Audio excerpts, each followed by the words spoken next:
So in life, there are moments when you stop and ask yourself, how did I get here? Like, why am I standing here? Well, this is definitely one of those moments for me. And I find myself going back to the beginning, back to my roots. I was born to incredible parents, amazing parents who served as doctors in the Indian Army. I was the firstborn. And as far back as I can remember, I made my parents very proud and happy 99% of the time. Okay, slight exaggerations of personal achievements are allowed from time to time, don't you think?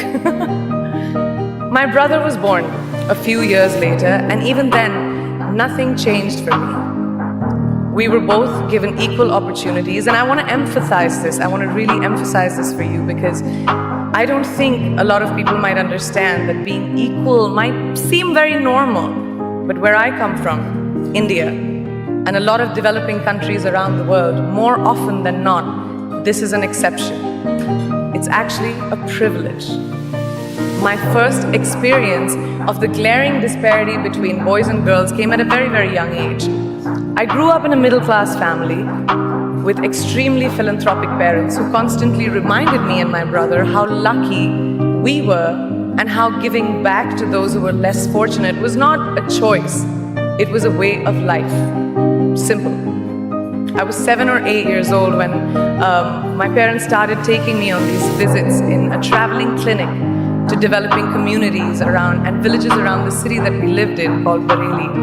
We were packed into this ambulance and my parents would provide free medical care to people who couldn't afford it. My job at the age of 8 was assistant pharmacist. So I would count all the medicines, put them in an envelope and give it out to patients, and I really took my job very seriously. Very seriously. But the more I went on these expeditions, the more I began to notice the simplest things that distinguished a boy from a girl or a man from a woman. For example, girls were pulled out of school when they hit puberty because they were considered ready for marriage and babies. That's 12 and 13, while boys still enjoyed their childhood. Or basic human rights such as healthcare were denied just because they were women. Let's call this whole experience trigger number 1 for me. Fast forward a few years and many, many triggers in between. Like a producer-director, for example, early on in my career, I must have been about 18 or 19, telling me that if I didn't agree to the ridiculous terms or painfully low salary in his movie, that he would just replace me. Because girls are replaceable in the entertainment business. That was a memorable one. Made me decide to make myself irreplaceable. But I think what really moved the needle for me and ultimately led me to create the Priyanka Chopra Foundation for Health and Education, and around the same time partner with UNICEF, was an encounter with my housekeeper's daughter.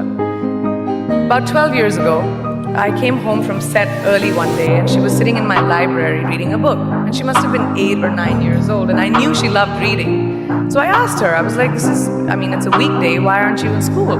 And she said, oh, I don't go to school anymore. So I went and asked her mother and I said, why isn't she in school?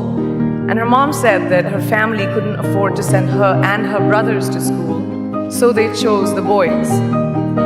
The reason? She would eventually get married and it would be a waste of money. I was completely blown, and it shook me to my core.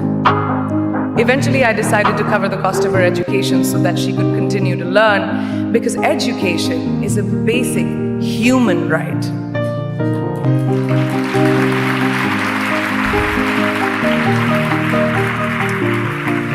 And a huge necessity, especially today.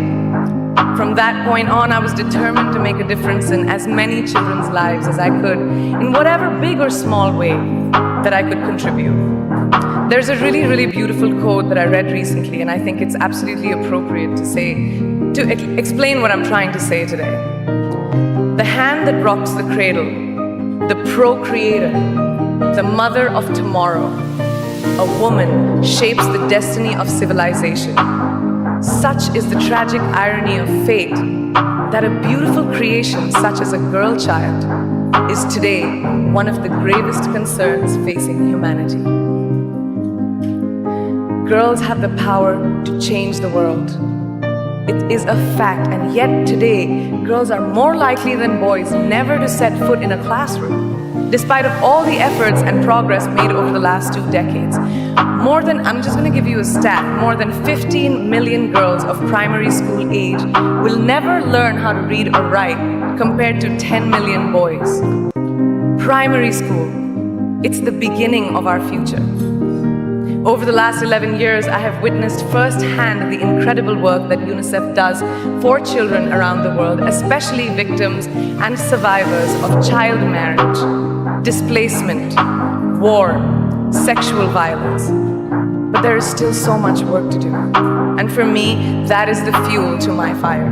The reason I am so committed to this cause, and that is where my passion stems from, because I know that a girl's education not just empowers families, but communities and economies. A result of her education, we all do better. It's just as simple as that. As entertainers and influencers sitting in this room, I feel that it's our social responsibility to be a voice for the voiceless, which is why I applaud each and every woman in this room for being such a badass.